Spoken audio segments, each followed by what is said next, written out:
But the, Right. Gonna start recording now. Good afternoon. I'd like to welcome everyone to this week's edition of Imperial as One's Belonging series, where we explore the lived experiences of individuals from the Black, Asian, and minority ethnic communities, individuals who have decided to give an insight into their experiences of what it means and what it takes for us to belong. I do say this every week. We've got a very special guest, and our guest this week is Annette Furuyama and Furuyama, Furuyama. All right, yeah. Furuyama. All right, and Annette is a business support officer. She's a TEFL teacher who's passionate about teaching English to all. And I say she's a Japanese culture enthusiast. I don't know if that's the right way to describe her, but she Yeah. loves Japan. And you will hear in this story as we go along. So, um, Annette, I'd really like to just say a big thank you for being our guest this week. And I also want to just ask you that first question, which I normally ask, which is, can you tell me what it is or what it was that gave you your sense of identity, gave you a sense of belonging as you were growing up? Um, I don't particularly have any sense of one identity, Mhm, um, because I'm a mixed person. You might not notice, but I'm mixed. So my grandma is an Asian lady. She's from India. mhm. My mum's from is half Jamaican, so she's half Jamaican Indian on my mum's side. Um, so I have Asian cousins and stuff. My grandma married an Asian guy very young, had two daughters. So all of that side of the family, the elder side, are all Asian people. And then then he died, and then she met my grandfather, which is my mom's father, and had my mum and her younger sister. So growing up, I had Asian and Jamaican cousins I used to go up with all the time. And then on my dad's side, it's the slavery kind of side. So my great grandfather was a Scottish guy apparently, who went to live in Jamaica, and then my grandfather was born, and then on his side, it's basically with a Jamaican, basically it's the slavery style of thing. So it's Yeah. kind of a two cultures mixed before I came along, and then so I was brought up with my first cousins, most of them are Asian, and most of them are also obviously Jamaican. So I wasn't really brought up with one identity. I was taught my ancestors, which is basically a mixture of three different things: English or Scottish, whatever, Indian and Jamaican. So I wasn't really brought up with a sense of one thing. And then for me, when I was enamored by things, all things Japanese, I then went to Japan and had got married and had my kids who are now half Japanese, and I've also done with them. They weren't brought up in one specific, maybe a bit more Japanese than English, but they know about their backgrounds. So in your identity, so what you're saying is, uh, from what I can understand, is that your cultural heritage is a mixed lineage. You've got many Yes, bloodlines leading into who make yes, who make you, and then yes, you've then added another bloodline to that. All yeah. right, let's delve a little deeper then and find out. So, in having all of these experiences with so many different, you said that you grew up with your Asian side of the Asian part of the family and the black part of the family. So, how did that impact on you in terms of how you viewed the world, as it were? How did it impact? I don't think it had.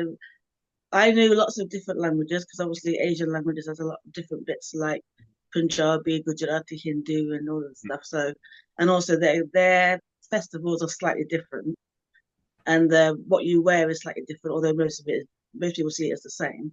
Mhm. But other than that, I mean, and obviously the Jamaican side, the Caribbean, the reggae and stuff like that was coming through. We all liked the same thing, which is basically the music, but we did spring off to certain things if certain festivals or weddings or whatever was going to be around. And so that was really the only difference of what you did at a certain specific um, cultural point. Other than that, we just basically lived in the UK. So there wasn't really any difference to me Yeah. at all.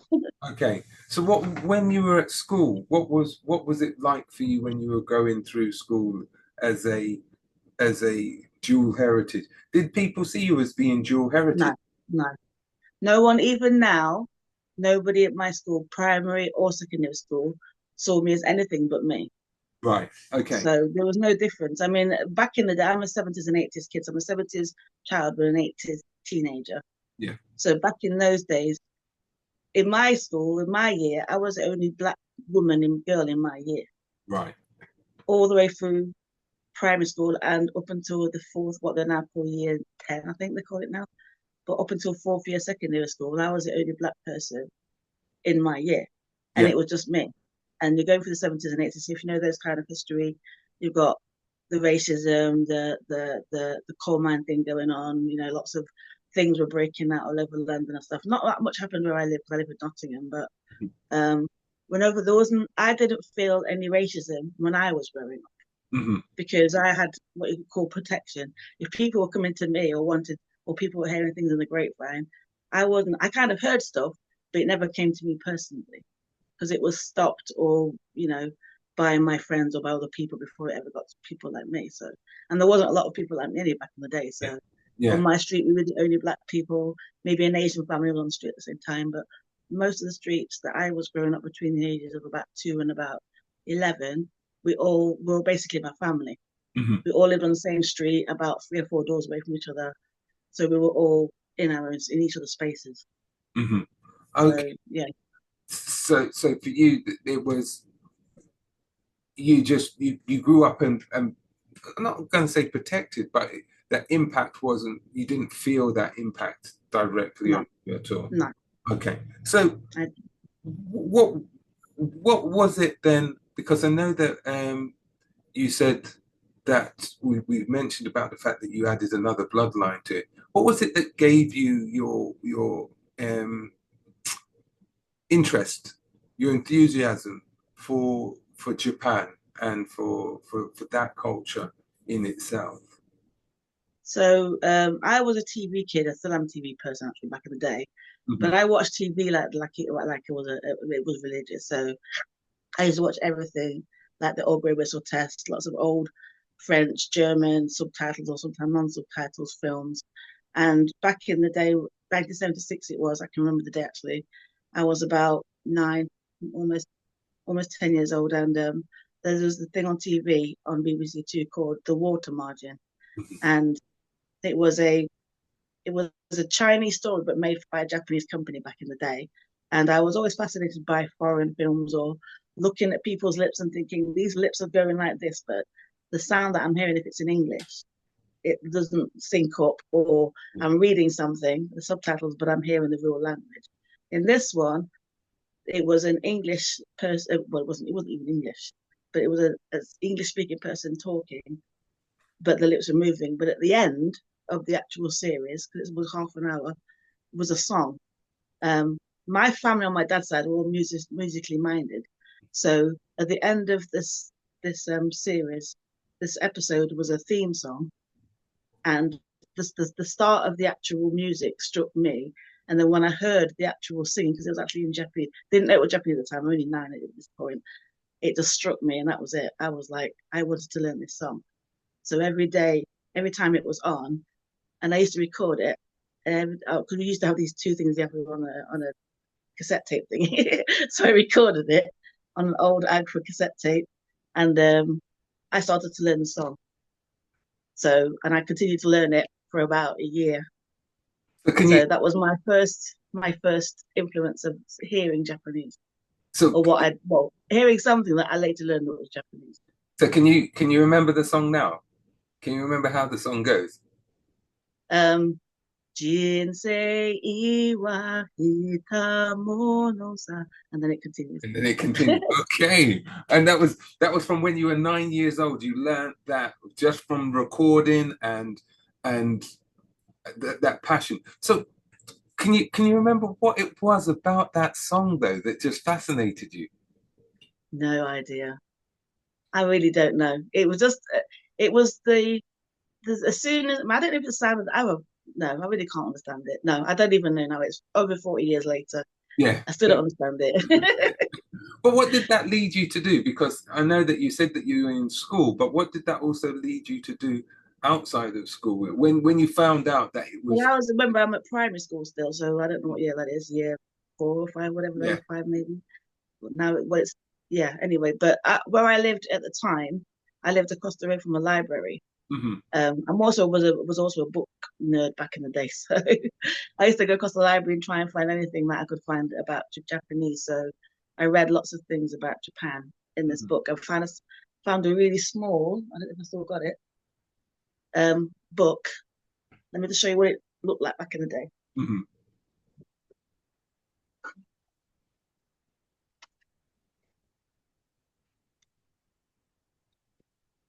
This, Okay. Japanese phrase book. Okay. yeah, and it's similar to this. It's not the actual book, but it's similar to this at the day back in the day, and it's basically the English way of learning Japanese. I can't see it. The light's a bit awkward, but okay. Yeah, I see it now. Okay. So that was my introduction into actually, you know, trying to learn some kind of Japanese. Hmm. Um, so that's what I started to do then. And then the next series was a thing called Monkey. Hmm. And then that fascinated me. And then from Monkey went to Shogun, the original Shogun, which came out in 1980. By this point, I'm in secondary school, so I'm about 12, maybe.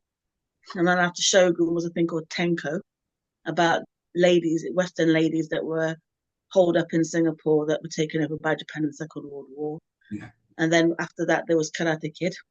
Yeah. And then after that was a thing called the Ginger Tree. And then it just basically went on from that for about 10 years. So I only told a few people, and I was dissed back in the day, and I just thought, I'm not telling anybody else. I'll just do this on my own. And so I didn't tell anybody else. And then, yeah, only my immediate family knew what I was doing. My sister, my brothers, my mum, and my dad, and that was Because I'm just fascinated by because you got your little phrase book, but then the sound, the intonation, and Yeah. that because it's a very um, particular style of language. So how Yeah. did you when you were learning the language or when you were teaching yourself the language? How were you practicing? What did you do? Just practice. Like I said, we have the little double cassette tape thingies. Yeah. And back in the day, you could put one in and record, and then you could put another one in and hear what you're saying, and then just repeat it. I didn't know if I was saying it right, but I just wanted to say phrases and I wanted to learn the song. Mhm. So basically, and then the sound of the song, and I used to split it into different syllables. So when I used to get the book, then we'll try and learn from the book. Yeah. I didn't know if I was doing it right or not, Yeah. because remember, I'm between 9 and about 16, 17. Yeah. I'm living in a poor area of Nottingham with nobody around in the 70s and 80s. So you obviously there's no Japanese people about.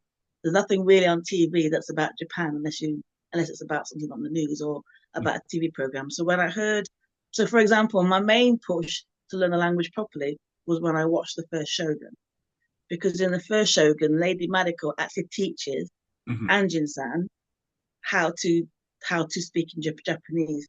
So the first phrase I heard was wakarimasu, wakarimasu. And wakaru means do you understand? And wakarimasen means I don't understand. So when I realized that that was a verb, then Yeah. I started to learn lots of verbs. Yeah. And then I started putting them together when I started learning other things. Ah, fantastic. Yeah. So how far did you take this then? Because you were doing your GCSEs and doing your studies. How far did you take the language, the development in I'm your still doing it. There's no ending, yeah. but I'm still doing it. When I was younger, it was just something that it's because when I'm passionate about something, in this case it was either netball, well basically it was athletics, music, and Japanese. It's just an extra thing that I wanted to do, Mhm. nothing to do with school. So nobody at school knew that I was doing this. Mhm. So it was my thing for me. So I'm just doing it for me, and it's what I enjoy doing. And Okay. when you're passionate about something, you'll do it. Yeah. Yeah. Yes. So Yeah, absolutely. So from then leaving school, going on to do your studies, uh, when did you make a decision to say, you know what, I'm going to go off to Japan? when I was 9. From when you were 9, Yeah. Two places I wanted to go when I was 9. right? Hawaii, because I love Hawaii Five-O, Yeah, the TV program, and Japan. right. So from the age of 9 is when I wanted to go to Japan. So that's why I continued to do it so I could get to Japan. Yeah, So I thought at least I need to learn the language, or at least some of the language. And so I learned the language all the way up until I basically, well, I'm still doing it. So it's like yeah, over 40 years, 40 something years, 48 years now, because my yeah. husband's 48 now. So, So yeah, I went doing it all the way through. Then I finished school, O levels. Then I went to college, sixth form college, and did A levels. And then I finished A levels at the age of 18. Never went to university, by the way. So right. I've never been to university. So Okay. then I went to work. And then while I was working, when I started work, the third year I was at work, the local college, which is now a university, started to do a night school in Japanese. Yeah, So you're talking 89, 89, 90 or somewhere around there, yeah, about 21, 22. So I went to the class and I was told that they couldn't teach me anything because they were teaching basic Japanese and I was already more than basic Japanese. yeah. So except for a couple of tweaks, they couldn't really teach me anything. So I This didn't. is I all, got a grade 3 there and then. So so from that 9-year-old dedication, that nine yeah, year old passion to find out about everything Japan and the language, you taught yourself to a stage that when you did actually go to a lesson, you were perfect. You already knew everything that they could teach you at that time. yeah, they will. Yeah, yeah. Fantastic. So how did that make you feel? I would say, how did that make you feel? A bit disappointed because I thought it was going to be more than what I already did.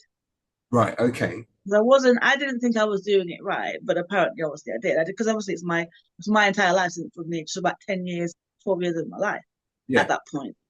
So I was a bit like, oh, okay. Hmm. So then, what am I going to do? So obviously, I was too old then to go to university. So I thought. So I thought I might as well just go to Japan then. So then I made myself redundant at the age of 24 at that point for 2 years. And then I went to Japan when I was 26 and 27. Wow. So And I didn't have a job. I didn't have a place to live. I just picked up my bag. My dad paid for my airfare. My mum paid for my first 3 weeks in the youth hostel, and just went. so I'm I'm just the bravery of that to just say, right, I'm going. All right. Um, what do you think you were looking? What were you looking for? I know that you said that from 9 years old you had wanted to go to Japan, but what were you in? What do you think that you were searching for in Japan as you just wanted to go? Yep. So what did you So I went. what did you find when you were there? I found that what you read in a book when you learn a language is completely different from when you talk to real people. Okay. So it took me maybe 3 or 4 months to understand regular Japanese. So the main thing you learn in a book is your basic thing, whatever language you're going to learn, I think now. Hmm. It's like learning the Queen's English or the King's English or something. You know what I mean? You have to learn the basics. Hmm. But when you're around real people and you're interacting with real people, it's just basically like you're back at home. And where I went to live was basically where I lived in the UK anyway, because it was really quiet, not too far from the city, easy access to the city, easy access to going out anywhere. Pretty much simple. My life in England didn't change in my life in Japan, just the languages just changed. That's all it was. Right. Okay. Okay. And so you mentioned about the fact that you heard a difference in the conversational Japan and Japanese Japan and Japanese that you were then encountering. So you said that your mum paid for your first 3 weeks. So how did you then survive in So, so the first 4 days that I was there, there's a thing called the Yamanote line, which is a circular train line, yeah. Mhm. And off there is different, because because so Tokyo is like London basically. Hmm. So all famous people, anything to do with music. Because I'm very music. I used to be a backing singer Hmm. when I was in England and everything with Yeah. different local bands and stuff. So I tried to find myself, and I also did catering as a job, bar work and stuff like that before I left. Hmm. So I tried to find myself a simple those kind of jobs. So within 4 days of me being in Japan, I found myself a job. Hmm. So I was working in an international karaoke bar, being a waitress slash Hmm. harmonic singer for the Japanese people that wanted to sing English songs. Hmm. So things like Endless Love and things, those kind of Yeah. do up kind of Motown songs that we have on karaoke. That's what I would be helping the Japanese people sing because they wanted a backing vocalist or somebody to, make them look good kind of thing. So I did that kind of job. And I had that job for about 5 years. Okay. Okay. And within that job, I got myself a teaching job after about 3 weeks. And then I got myself a job in a factory because my friend who I met in England one time, her family had a factory near Fuji Mountain. So I went to live in near Fuji Mountain for about the first 3 months. But then I came back, got myself a teaching job. And the teaching job then enabled me to do anything else I wanted to do. So there was a few connections that you had established from here, which helped you there. No, no, no, no. I only had one connection here, Just the one connection. just the one lady. And that helped you out by providing you with at least a starting point. Yeah. When she came back, because I got there in the October. She didn't come until the December. Right. So I had to do something for myself. So I had the job, and it was only really part time, Yeah. like on a week, on Saturday and Sunday, Yeah. Friday, Saturday, and Sunday. And then she came back. She came back in the December to see her fam, and then she invited me down to near because she lived in Osaka near Fuji Mountain. And then she said, "Can I stay for a bit and help them work?" There's a thing called like a rice cracker, and they had Hmm. a rice cracker factory, so I helped them do that for the about 3, 4 weeks, maybe about a month actually, over the Christmas and New Year period. Hmm. And then I got a stable English teaching job while I was there. So I came back in the February of the next year. Hmm. And that's where I met my now husband. Yeah. So then in Japan for about 3 months, and then I met him. Wow. That's that's fantastic. Well, you didn't know he was going to be your husband at the time, but it was, Yeah. yeah. But so in interacting with the Japanese culture in that way and that immersive nature of that interaction, what lessons do you think that you were learning along the way as you were going through? Well, the first thing was, well, because I was the only black female that they've seen, one that wasn't even American, by the way, because up until that point, most Japanese people would have seen black people as American. So the first question that when I met this person, when I was doing this interview for this job, he was like, "Are you American?" I said, "No, I'm not. I'm English." He's like, "There are black people in England." I'm like, "Oh, for God's sake." So I had to kind of educate all the way through the first almost 2 or 3 years. The people that I met that then now my friends over 30 years, I've had to educate about slavery and about this, that, and the other. So they didn't know Yeah, that there were black people in the UK. They only thought they came from America. yeah, So that was a bit annoying for a while. yeah. I can imagine. I want to repeat and repeat, repeat, and then about my heritage and like, well, how can this not happen? And why is it that first of all, and the other thing was because at that point when I first met my first kind of friends, now they're friends, I was around 27, 28. I wasn't married, I didn't have any kids. So that's the other thing. They're still old school. Why aren't you married and having any kids? You're running away from something.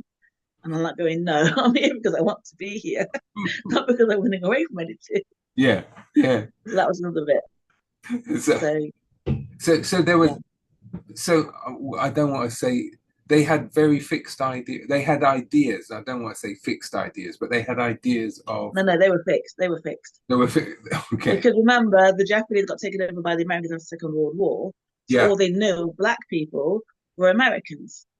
good point. And some not so nice Americans as well. So I had to try and prove that I wasn't like any other black person. Because number one, I'm not American. Yeah, Number two, I'm not military. Number three, I love the country, so I want to be here because I want to be there, yeah, not because I have to be there for a reason, because I love it, which is why I then immersed myself I went to Japanese cooking school. I went and did different things voluntarily. Do you know what I mean? I even taught a little bit on my own, privately, just because I would thought I want to make friends, because it's difficult making friends no matter where you go. Hmm. even in your own country. Hmm. But because I wanted to make friends while I was there, and they kind of figured out that, I mean, the advantage for me was because I already knew the language. Lots of people have lived in Japan for 20, 30 years and still don't know how to say hello in Japanese. It's Hmm. ridiculous. Hmm. I met those kind of Western people. So, but I didn't go and live with all the foreign people. I Hmm. went and lived in a small place, um, just outside of Tokyo where my daughter was born. And they all know me from time. So I didn't live anywhere near a foreign person at the time. I'm I'm just thinking because, as I said, it takes a lot of courage to do that. Didn't you feel kind of like lonely? Mm. You didn't feel And I'm a loner anyway, so okay, I okay, always do things on my own because I know what I want to do. I'm one of those people that are like this. okay, You know okay, what I mean? yeah. So, I mean, I'm from 9 years old. Come on, I've been doing Japanese from nine. I mean, how can you not be like this? I know that, but it's just that big step. It's one thing to say, all right, I'm going to visit a country for a couple of months, but then I'm going home or whatever. But it sounded almost as though you wanted to just embrace the culture and everything in there. Yeah. Still doing that. So, all right, you Nothing's mentioned, changed. yeah, no, no, you mentioned about the fact that you met your future husband, um, and that you then went on and married and had your daughter in Japan. How was that for you then, being away from your own family and having a young child and then parenting in I want to say I'm thinking of saying a foreign country, but it's a country that you had embraced. How was that for you? Easy. There's no difference. Honestly, for me, no difference living here than living in Japan. Only the language. And no the bits and bobs where, oh, can you do that or can you can't do that? It's because I'm obviously a foreigner, black person, whatever. It's nothing I didn't know that when I was living in the UK. There's Mhm. no difference. All the questions that you have about racism and things that you are allowed to do and you aren't allowed to do because of your race is the same thing here as it was at that point. Mhm. But having my daughter in having giving birth to my daughter in Japan was a lot easier and it was a lot more fun than giving birth to my son over here. I'd rather give a birth over there because it was horrible giving birth over here. In what way? Because in Japan, although it's very strict on you're not allowed to put on too much weight, but once you've given, but in Japan you're supposed to be in the hospital for at least 5 days, right? Right. I was thought, and I didn't have my daughter till I was nearly 36. I'm an older mum, which is the first thing. This is my first child, but I was like, no, no, no, I'm going to go out, and as soon as I'm having this child and I'm healthy, and I'm going to walk out within 6 hours, and blah, blah, blah, blah, blah. I was told specifically, you aren't going nowhere until after the 5 days when we're looking after you and this child. So I was grumpy the first maybe day and a half. But I had a massage, I had great food, I could go in the pool, I could just chill, you know what I'm saying? So all of that for 5 days, it was like I was treated like a princess. It was great. I had all of that. Put myself, my daughter was brought to me, and this, that, and the other. It was just all chill. My mum would come over at that point. Obviously, my parents and I would come over. Blah blah. When I had my son here, I was out within about a day because, and I also had with my daughter, I had a natural birth, so no gas in and nothing. With my son, I had a C-section because he was rather large. Yeah. But I was out with a bag of pills, and that was it. Nothing. So the And I didn't take the pills because I didn't take medicine. And then I got into baby blues almost as soon as I had my son because I was remembering my daughter's birth and having it wasn't traumatic, but it was just basically boring yeah. having birth to my son. And I wasn't in the right mind frame. So I was sitting in my house for like the first 6 months, just late on my bed most of the time doing nothing. Whereas with my daughter, I was up and about, back in work within 6 weeks, still going to it. She was at nursery, you know what I'm saying? So it was kind of jolly for me. Yeah. That's So two really different interesting. experiences. That's really interesting. I hadn't thought of it like that before, um, because that whole maternity care and how that recovery during that period, is helps to shape and develop those relationships with the child and everything as well, And your partner as well. and your partner. Yeah, that's Yeah. what I mean. But wow, so um, so that you've got a son and a daughter. who then, as we said earlier on, have got this added lineage to. Yeah. So how have you helped them to um, understand this kaleidoscope of heritages which they have? I've taught them the same way my mum taught us. Yeah. This is your great grandma, your grandma. We've got pictures in the house. Hmm. My mum's always talking to them about it. My mum and dad are split up, but my dad's side, we go visit my dad's family as well. They live in Birmingham. Hmm. Um, so and they've had when we got back here. So my daughter was just turning 3, nearly 3 and a bit. And so I wanted to make sure that she kept up her Japanese, even though my husband was like, "Oh no, we're in England now, don't speak Japanese." I said to him, "No, I didn't start Japanese at 9 to then marry you, for them and then the kids not to learn Japanese." Hmm. So then I went around where I lived to try and find a Japanese school, which I found where I lived. So I insisted that they go there. So they had English school during the week Hmm. and they had Japanese school on Saturday. Yeah. And then I would help them learn that. And then when they went to my mum's or when they went my sisters or whatever, they would do their bit, So the village that people say, they would do their part in teaching my kids Yeah. what they needed to teach. Yeah. But yeah, basically it was down to me making sure I kept those connections even when I wasn't living in the UK. But when they came over to Japan, because they have been over, my family and stuff like that, and some of my friends, they've kept their I've kept those connections as they were growing up. So when I was here, I could go back to those connections. And when that my kids now go to Japan now because I live in the UK at the moment. So when they go to Japan to see their cousins and stuff, because they've got cousins over there and their grandma, they've got and my friend, our friends, family friends as well.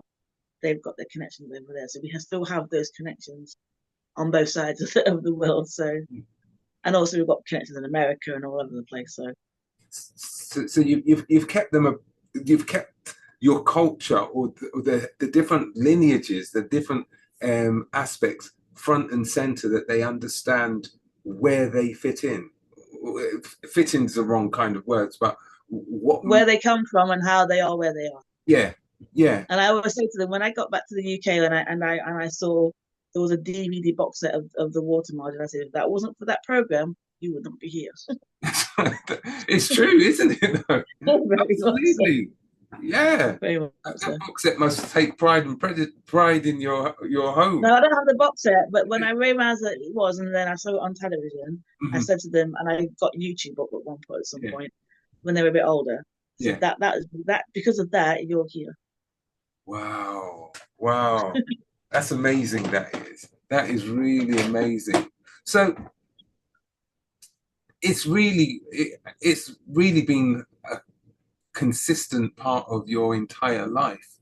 Yeah, This this 48 years of it. Yeah. yeah, this love for Japan and Japan, and so I I don't know how to describe it because I'm just thinking about that desire, that passion that was developed in such a young child, and where it came from, and and why it was, and those things just really fascinate me.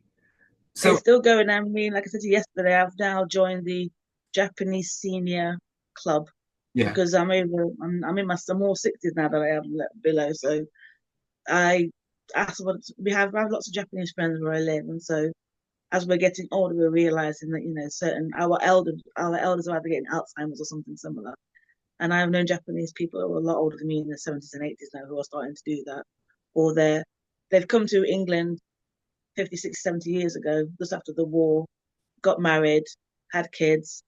Some of them, their kids don't even speak the language, which is a bit annoying for me. But especially the guys' wives, English wives, don't know, never even thought about learning how to cook the Japanese, even though I cook Japanese food. Oh, by the way, by the food as well. My mum does Indian and Jamaican food. I do Japanese food. So, and the kids have learned all of them as well as English food as well. So they can cook all the foods that are there. wow, So that's the other reason why we've kept the connection because otherwise they're not able to eat anything. So yeah, if they go to Jamaica, they can eat Jamaican food. If they go to India, they can eat Indian food. If they go to obviously Japan, and also they can cook pies and the regular English stuff. yeah, All from scratch, by the way. I don't have a microwave in my house. I never had a microwave in my house. So it's all from scratch. that's But brilliant. I've joined the Japanese senior citizen thing because Japanese elders are now getting old. Some of them are getting Alzheimer's. Some of them are tripping back to being when they were young before they came to the UK. Hmm. Some of them don't speak English anymore, and so they want, especially the men, they want Japanese food. So I help to cook it and send it over, and That's do things with them because I think that's important.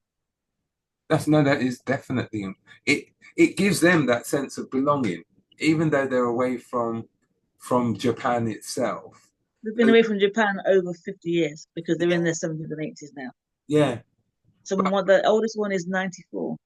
oh, But the reason why I joined that, because on a personal level, I don't think if I ever got to that, when I get to that age, I would want to be in an English home because my heart isn't really in an English home. yeah, And neither really is it in a black home either. yeah. My heart, if I had to go somewhere, would I want to go to be with around Japanese people, basically. That And is because I've worked in an old person's home and I've seen how the homes are at the moment, there's no, because as far as I know, in our culture, black culture slash Asian culture, we don't send people to homes. We have people at our homes. mhm, So that's not a concept for us at the moment. mhm, We don't send people, and even though I've worked in homes when I first got back from Japan, there's no music that they give us there. There's no food that they offer the old people there that are black or Asian. It's all English food. It's all English music. You know what I mean? There's nothing specific. You have to go to a specific place as an older person to get your cultural needs. It's not universal. Do you know what I mean? yeah, So for me, I wouldn't. For me and my Japanese friends, especially my elder Japanese friends, there's nowhere specific that they can go where their cultural needs will be met. yeah, Even though they've lived in the UK more than 20 years plus, and they're in the 70s, 80s, 90s, their minds have got Alzheimer's, some of them got Alzheimer's and dementia, or they just want really to eat Japanese food, for want of a better thing. They had their own little group that I had to fight to get into, by the way, because I'm the only foreigner in it, and mhm, I'm the only black person in it as well. mhm, I've had to fight to say, look, I speak your language. I've done doing this for over 40 years. I have the right to be here as much as you do because I can cook your food and I can communicate with you. My passion is your group. I mhm. could go to a black group or an Asian group or a Japanese group or even a white group. Doesn't matter to me. But at the moment, I'm more passionate about the Japanese one. But there's nothing, nobody or nobody around for them to help them as they are getting older. So I thought I want to do it myself first. Because when my husband gets older, he might have to go there, Yeah, absolutely. and Absolutely. he won't be speaking. And he speaks perfect English, by the way. Mhm, But I don't think if he gets his mum's got Alzheimer's at the moment, so he's looking after it at the moment. But if he gets older and he gets Alzheimer's, and I'm not around, who's going to help him? mhm, mhm. And it's really, that's really, I like the way that you spoke about the fact that you ensured that your children understood their heritage, but also know how to speak the language, cook the food. They understand their culture from the multiple cultures which make up who they are. Yeah. Yeah, so that they can not just relate, but they can also interject and work effectively with as they get older.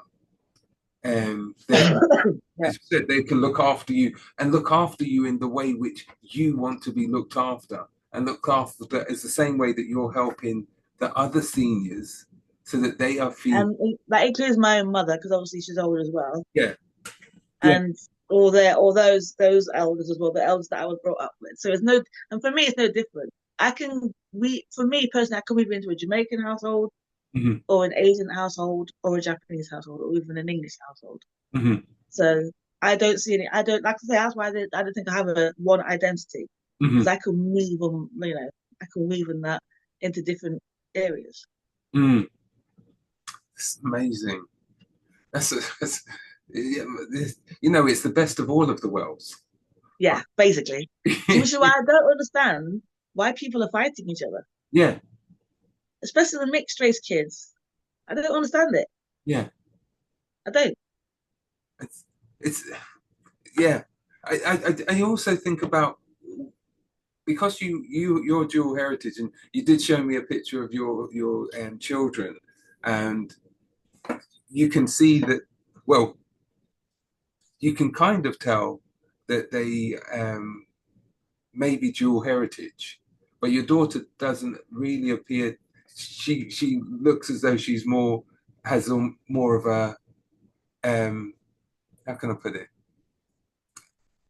She looks kind of Asian, but you can tell that she's dual heritage, yeah. But you couldn't necessarily pinpoint to say that she was part Japanese, part Jamaican. But that's because of the cacophony that goes into her bloodline, you know.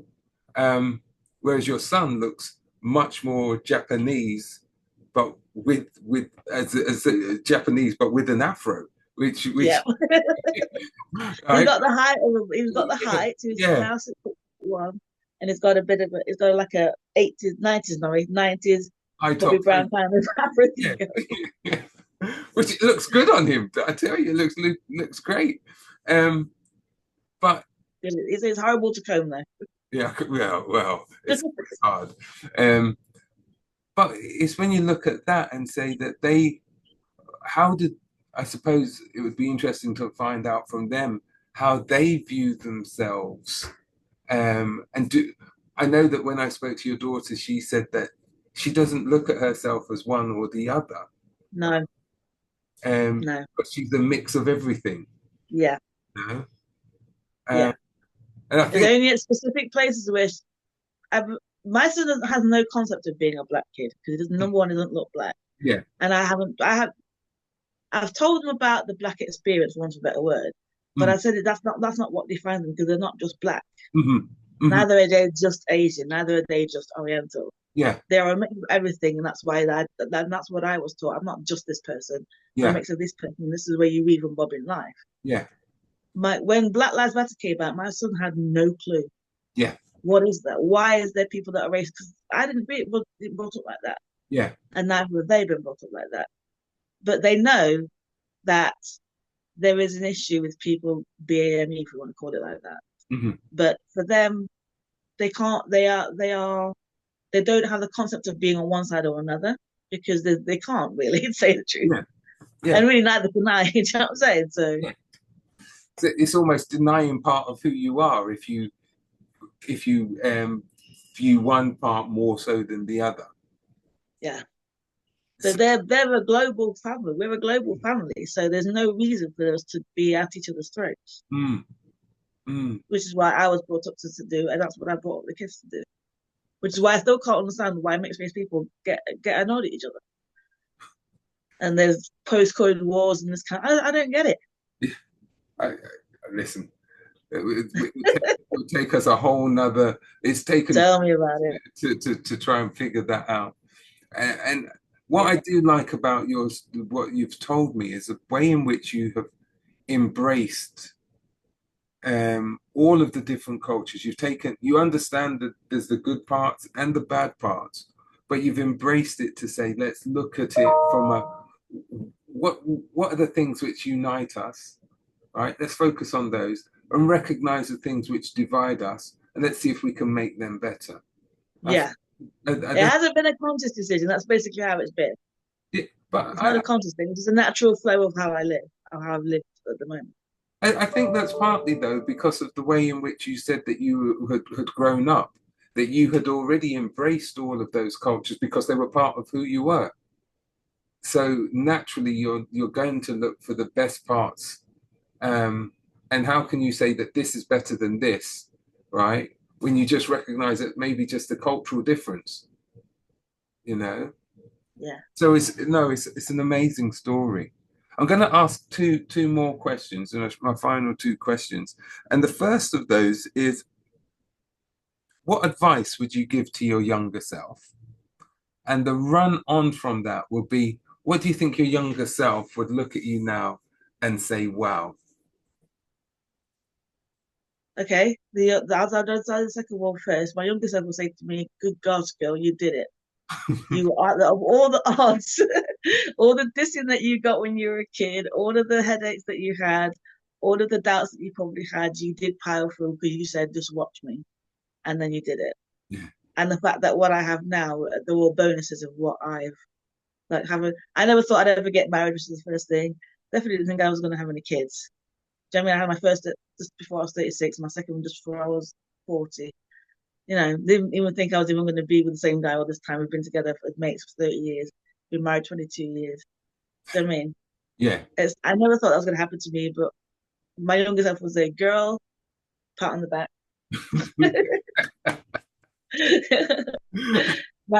Me now would say if I, because I really wanted to be something in entertainment and music.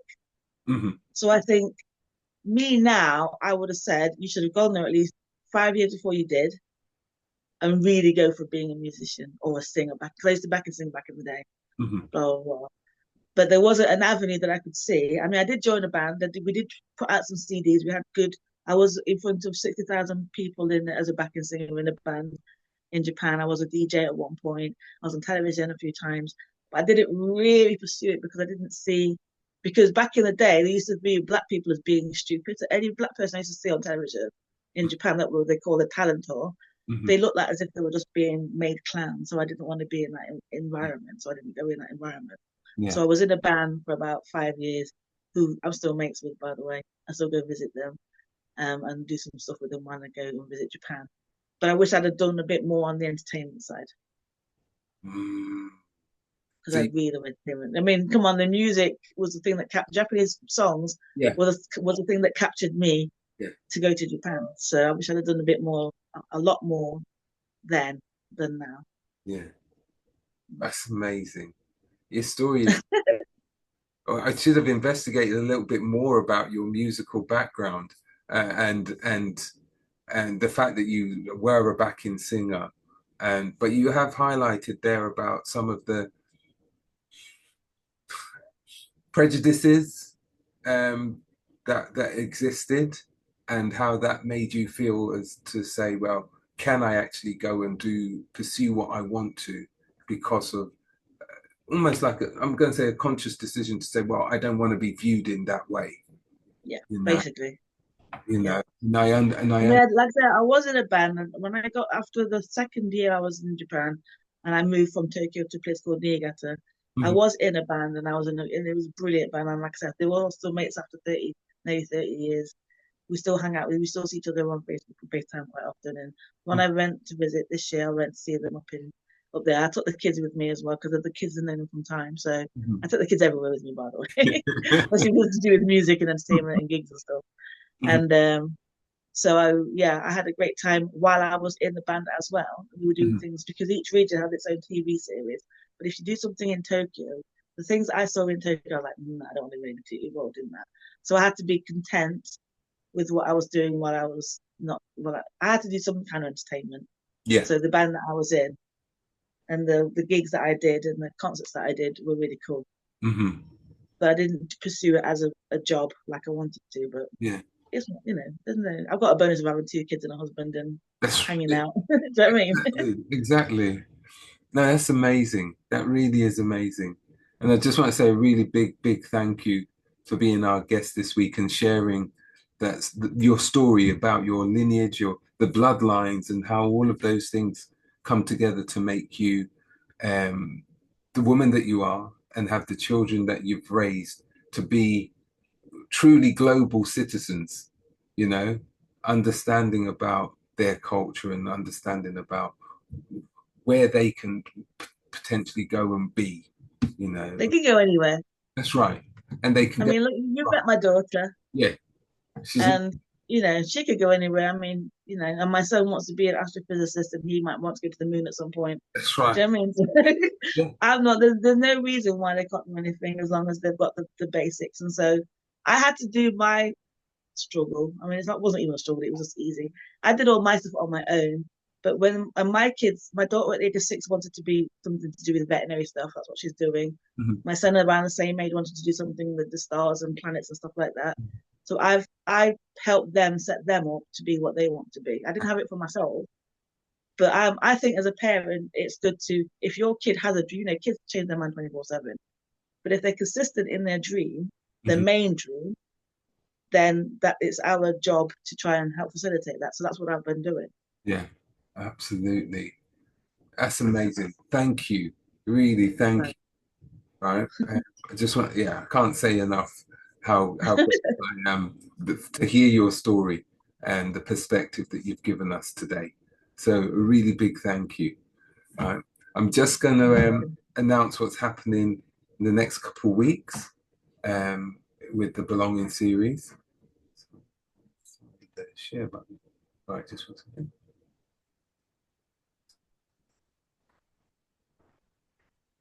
So next week, or not next week actually, in 2 weeks' time, we're taking a break next week, but in 2 weeks' time, we will have Dr. Simone Webb, and she's a research associate in the Hanifi lab at Newcastle University, and she's going to share some of her amazing stories as well.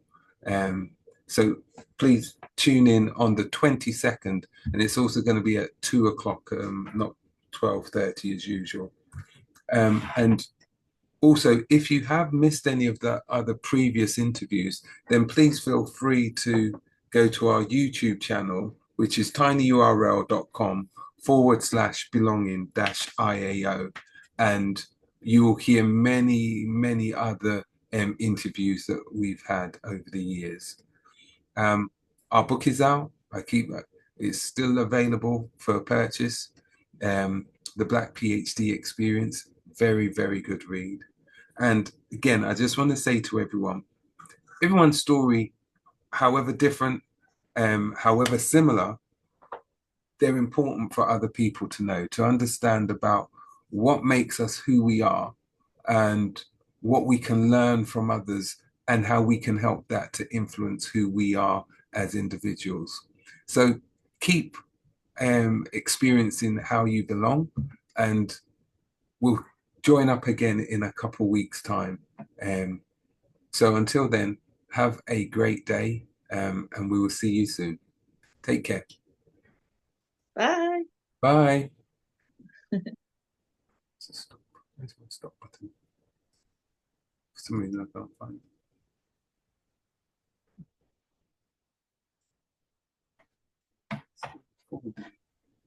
I